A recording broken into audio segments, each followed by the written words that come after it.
हा आहे पंकज आणि ही आहे सोनल. आज त्यांच्या घरी सत्यनारायणची पूजा आहे. आम्ही सगळे इथे आलेलो आहोत. चला जेवताय तर आता एक छानपैकी उखाणा होऊन जाऊ दे दोघांचा. पैठणीवर शोभते नाजूक मोराची जोडी, पंकजरावाने आणली माझ्या आयुष्यात गोडी.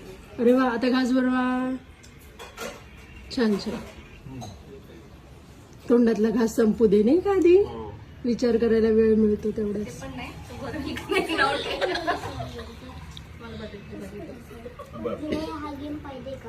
सत्यनारायणाच्या पूजेच्या दिवशी धरतो सोनलचा हात, कारण आमच्या दोघांची आहे जन्मभराची साथ. अरे वा, हात तर धरला नाहीये पण घास तर भरवलाय.